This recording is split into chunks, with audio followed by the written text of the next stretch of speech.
Hello students, today I am going to talk to you about the Chalukyas. We can find these Chalukyas as a ruling house in the early period of Indian history and who continued till the early medieval phase.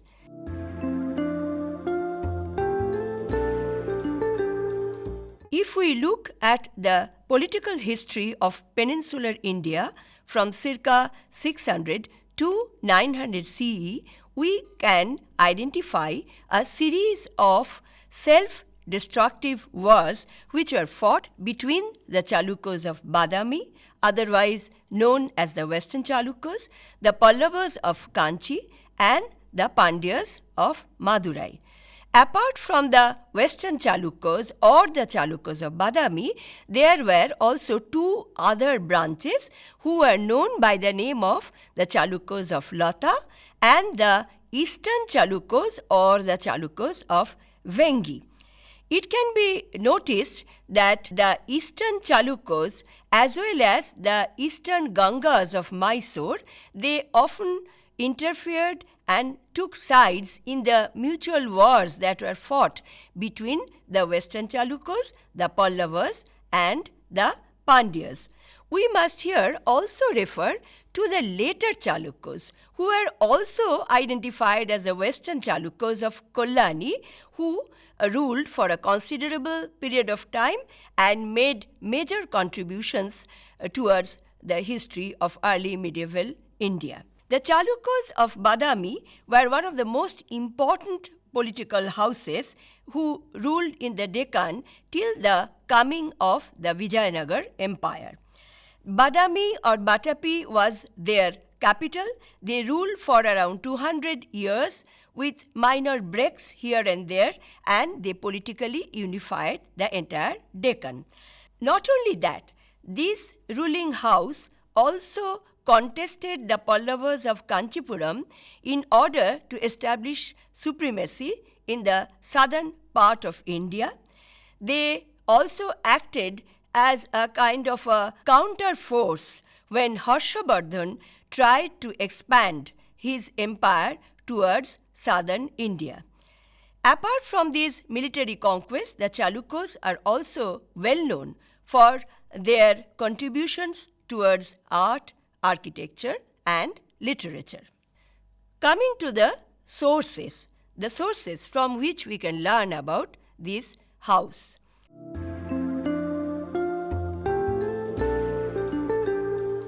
History of the Chalukyas can be learned from the epigraphic evidences. There are abundance of inscriptions, as we can see, and these inscriptions were sometimes written in copper plates or in stone.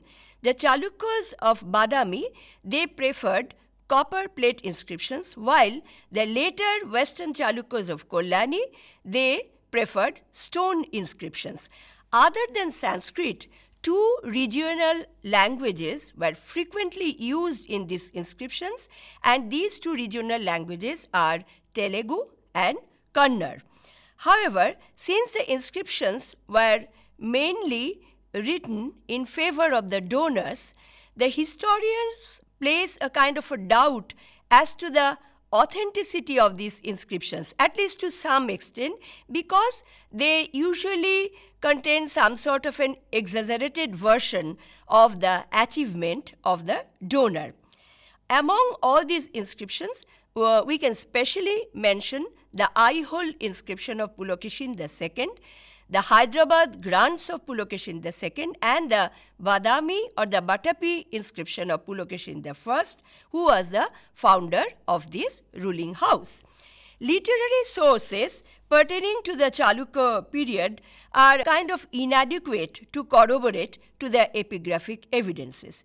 In spite of that, we have some important works such as Vikramanka Deva Charita, which was written by Bilhana, and then there was Manosollasa written by Someshwara, and these two pieces were definitely very important.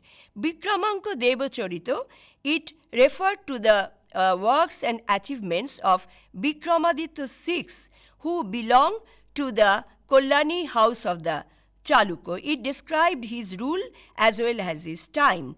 Manosollasho, written by Someshwara, referred to the cultural history of the period. There are some foreign literary evidences too.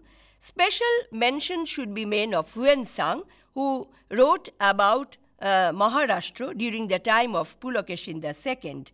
There are also some scattered references in the work of the Persian historian Tabari, who mentioned the diplomatic relations of Pulakeshin II. Now coming to the origins of the Chalukyas.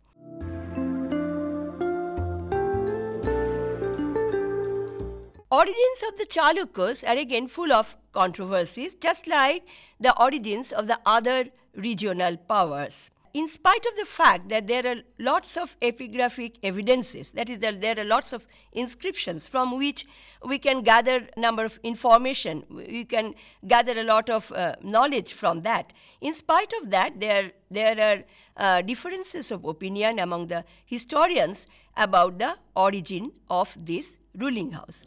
Now, let us take a look at what kind of terminology do we come across in these inscriptions. The inscriptions which were written under the supervision of the different houses, the different branches of the Chalukyas. Several names of the Chalukyas have been found in these inscriptions, like the Chalukya, the Chalukya, and the Chalukya.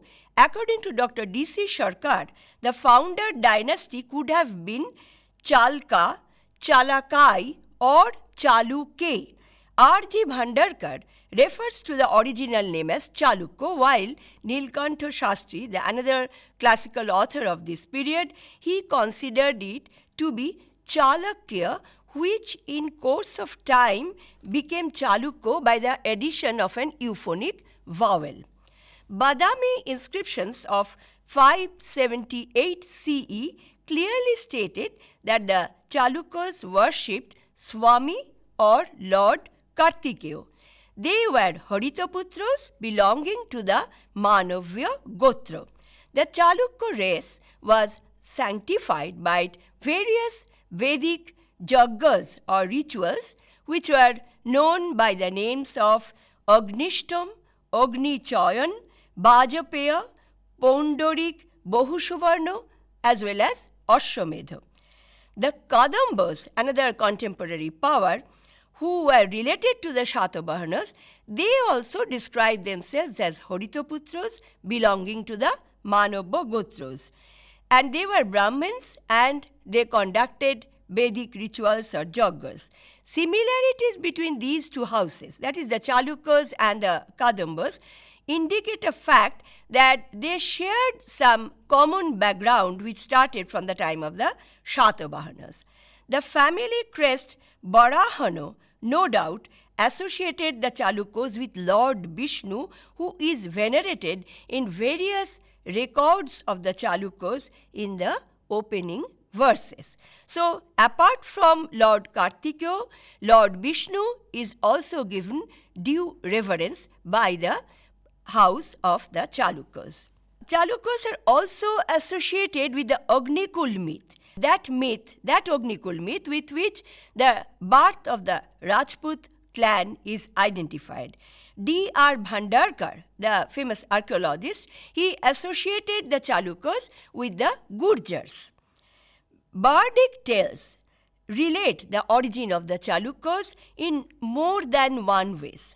First, I'll refer to a Prashasti. This Prashasti is known by the name of Vadnagar Prashasti. Here it is told that a hero who protected the gods from the sons of Danu was created from a Chalukya filled with holy water from the Ganges. Later on, the descendants of this hero who destroyed the sons of Danu came to be known as the Chalukyas, as the person was born from the holy water of the Chulukya or the Chalukya. The same story is repeated by Merutunga in his Prabandha Chintamani.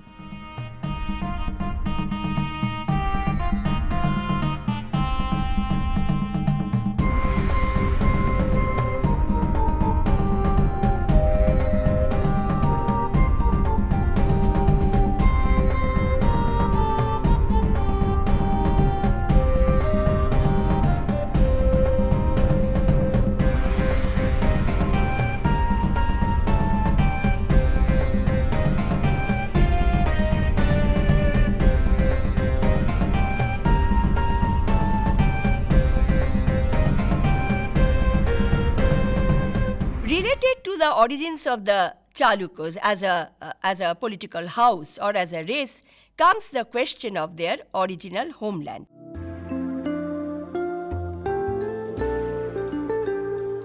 Here also the exact locality from which the Chalukyas came is not beyond doubts and debates. An attempt has been made to connect them with Rajasthan by linking them with the Agnikul myth. However, prior to the establishment of the Lata branch of the Chalukyas, there was hardly any connection between Rajasthan and Gujarat and the house of the Chalukyas of Badami particularly. The association with Gujarat and Rajasthan with this lineage can be only identified from 10th and 11th centuries when the house of Lata was established. Huyen Tsang describes Pulakeshin II as the ruler of Moholocha. This Moholocha has been identified with Maharashtra. The Chalukyan records are mostly found in Maharashtra and Karnataka. Thus, after discussion of so many variety of interpretations, one can come to the conclusion that the Chalukyas basically belong to the Deccan, that is the southern part of India, and they were closely associated with Maharashtra and Karnataka. Now, I'll talk to you about the lineage of the Chalukyas of Badami.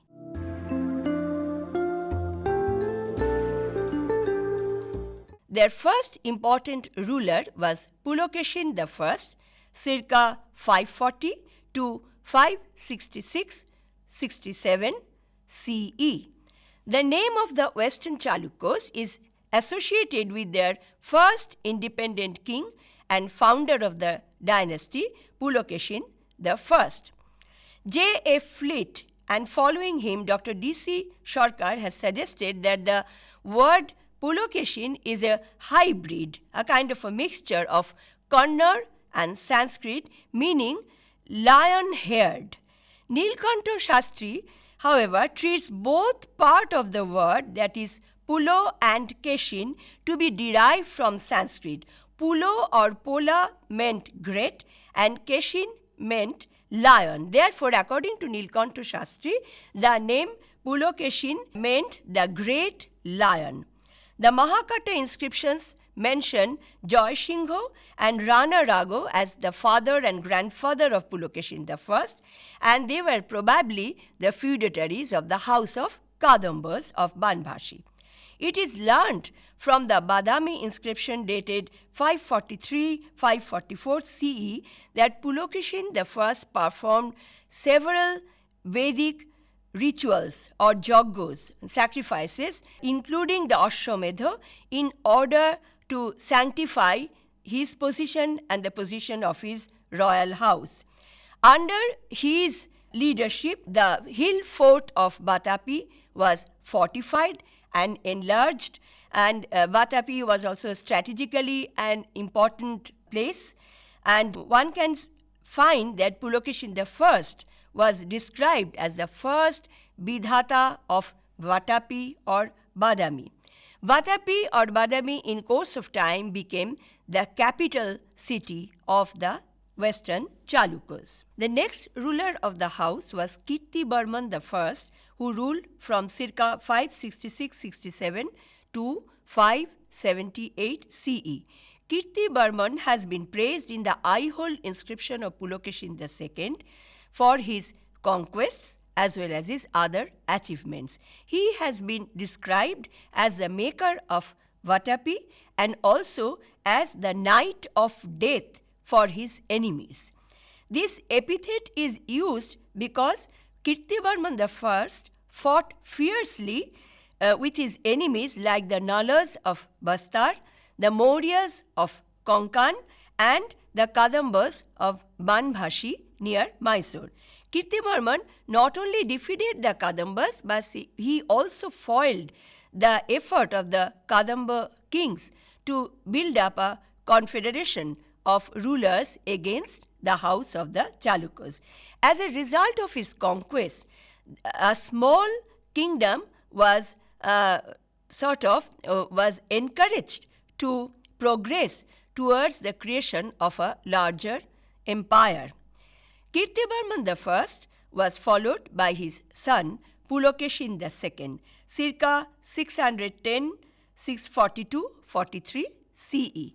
Pulakeshin II was the most celebrated and the renowned ruler of the house of Western Chalukyas of Badami. Pulakeshin II achieved many military successes, a number of military successes. His eulogy was written by poet Ravikirti in the Aihole inscription, which describes his victories against the Kadambas of Banavashi, the Alupos and the Gangas of Mysore. He also led expedition against the eastern Deccan kingdoms, northern Koshala and Kalinga. He defeated the Mauryas of Konkan and occupied their capital Puri, which is identified with modern Elephanta, situated in Mumbai, and which was described at that point of time as the Lakshmi of the western seas. The ever-increasing power of Pulakeshin II impressed the Mallavas and the Gurjaras, who voluntarily surrendered to him. Another reason for this was the growing power of Harshavardhana. Harshavardhana was eyeing towards the southern India for expansion, and Pulakeshin II was the only strong and powerful ruler who could stand against Harshavardhan's scheme of invasion. According to the Aihole inscription, Harshavardhana attacked Pulakeshin with a huge army.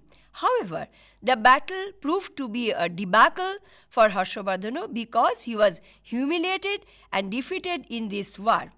The crowning victory of Pulakeshin II was considered to be outstanding by all the houses of Chalukyas, as it can be found in the inscriptions, and not only by the Chalukyas. Even the Rashtrakutas in their inscriptions mention about this achievement of Pulakeshin II against that supreme ruler Harshavardhana. After defeating Harshavardhan, Pulakeshin II took the title of Parameshwara, or the Supreme Lord, as well as Dakshina Patheshwara, or Lord of the Southern Path.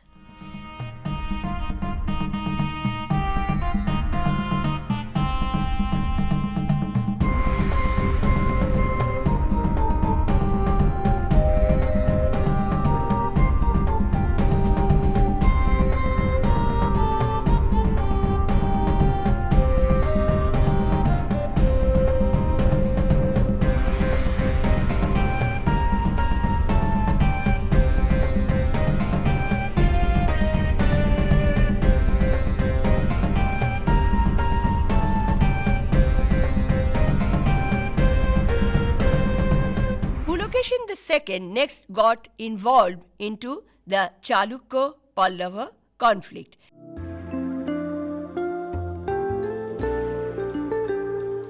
According to the Aihole inscription, the Pallavas were opposed to the rising power of the Western Chalukyas. Particularly after Pulakeshin's success against Harshavardhana, the Chalukyas of Badami were becoming all the more strong.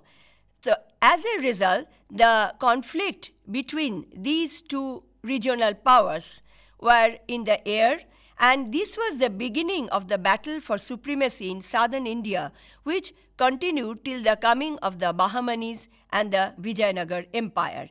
In course of the war, Pulakeshin annexed the region between the river Kaveri and Godavari, which is known as Vengi, and which was strategically a very important region. He placed this region, after annexing it, under the governorship of his brother Vishnuvardhan. This Vishnuvardhan later developed the house of the Eastern Chalukyas, or the Chalukyas of Vengi. The first expedition against the Pallavas proved to be extremely successful for the Chalukyas, and after this, Pulakeshin II established friendly relations with the kings of the Chola kingdom, the Pandyas, and the Keral kingdoms.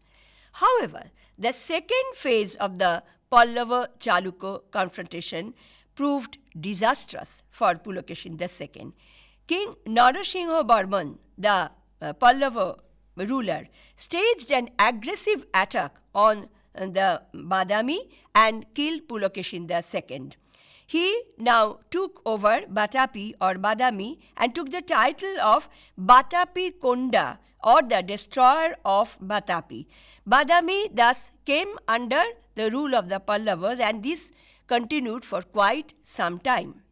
Pulakeshin II was definitely the greatest ruler of the Western Chalukyas, who inherited a small kingdom but converted it into a great empire.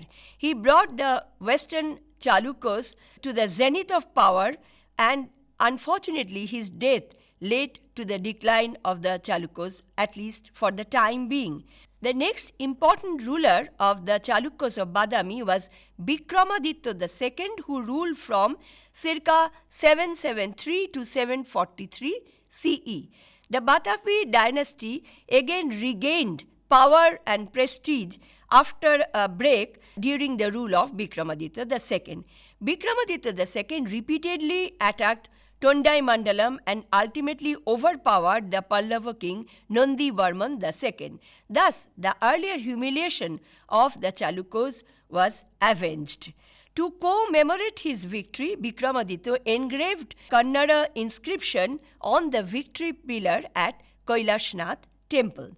During his reign, the Arabs, now well settled in Sindh, attempted to attack the northern part of his kingdom. Then a fierce battle was fought, especially by Pulakeshin, the ruler of Lata, who repulsed the Arabs. As a kind of recognition for his contribution, Vikramaditya conferred upon Pulakeshin the title of Avani Janashraya. The Rashtrakuta feudatory of Vikramaditya II also helped in this war against the Arabs, and he was duly rewarded. He later overran the traditional kingdom of the Tamil countries, such as the kingdoms of the Cholas, the Pandyas, and the Cheras, in addition to subduing the Kalabhra ruler. Kirti Barman II, circa 743 to 757 CE, was the last ruler of the Chalukya dynasty of Badami. He was defeated by Danti Durga, the Rashtrakuta king. Now I'll talk to you about the Eastern Chalukyas of Vengi.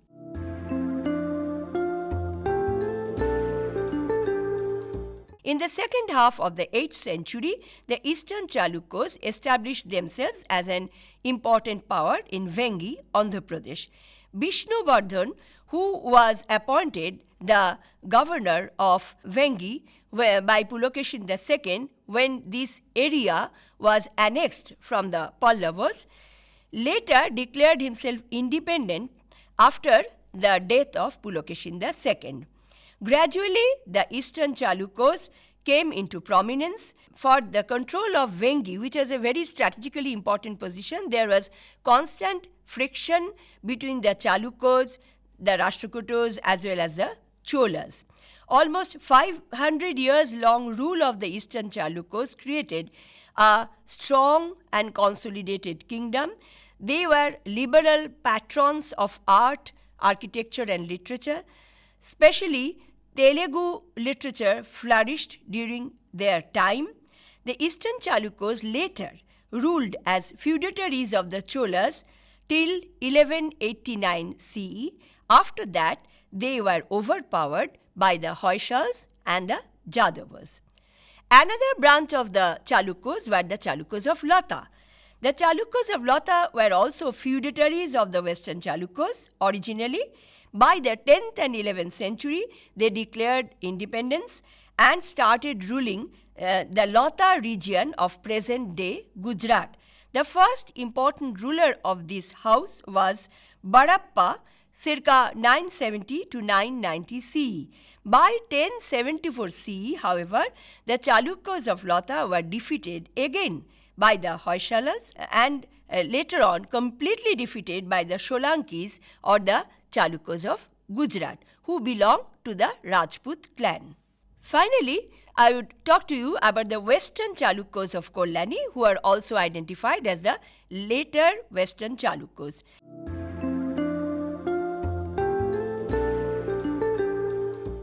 This house of the Chalukyas ruled from Kollani, present-day Basava Kollan in Karnataka, between 10th and 12th century CE. They are identified, as I have already told you, as the later Western Chalukyas. Their kingdom included a large area of the Deccan and other parts of southern India. In 973 CE, following an invasion of Manlakheta, the capital of the Rashtrakutas, by the Paramas of Malwa, a feudatory of the Rashtrakutas, Toilapa II, who was ruling from Bijapur, he defeated his overlords and he conquered Manlakheta. He converted Manlakheta into his own capital. This was the beginning of the house of the Western Chalukyas of Kollani. Later on, the kingdom was expanded by Someshwara I, who shifted the capital to Kollani. Vikramaditya VI, who was ruling from circa 1076 till 1126 CE, was the greatest ruler of the house of the Chalukyas of Kollani. He earned the title of Tribhuvana Malla and Paramadhideva, or the Lord of the Three Worlds. Although defeated at one point by the eastern Chalukya king Jaysingha, Vikramaditya VI, he came back to power with the help of the Hoysals, and he began the Chalukya Vikrama era. During his rules, the Cholas were kept in check, and the entire area between the river Narmada in the north and the river Kaveri in the south was brought under the control of the Western Chalukyas of Kollani. Vikramaditya was helped in the work of administration by his queens. Vikramaditya the sixth was a Shaivite by faith, and during his time there was a prolific temple building. Among the famous temples of his time, one can find the Mallikarjun temple, the Mahadeva temple, the Kataveshwara temple, and the Kailasheshwara temple.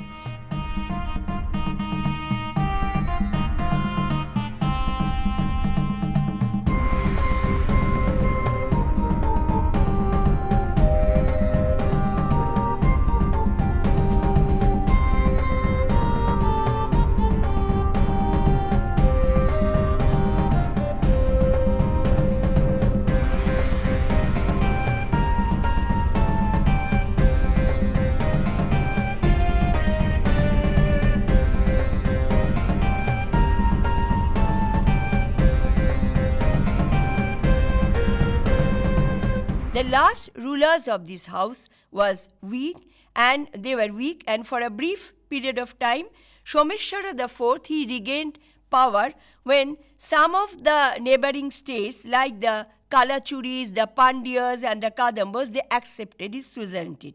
But this was a very short-lived, and with the advent of the Hoysalas and the Jadavas, the Chalukyas of the Kollani, their rule came to an end. All the branches of the Chalukyas, they were enthusiastic about temple building. The caves of Ajanta and Ellora, all the works, the paintings and the architecture and sculpture in the caves of Ajanta and Ellora, they were completed during the period of the Chalukyas. It was at this point of time that a special type of architecture, which is known as the Chalukyan style, was developed, and which holds an important area in the history of Indian architecture. Regional languages, and especially literature in regional languages, were encouraged by all the branches of this ruling house along with Sanskrit. Now, coming to the conclusion.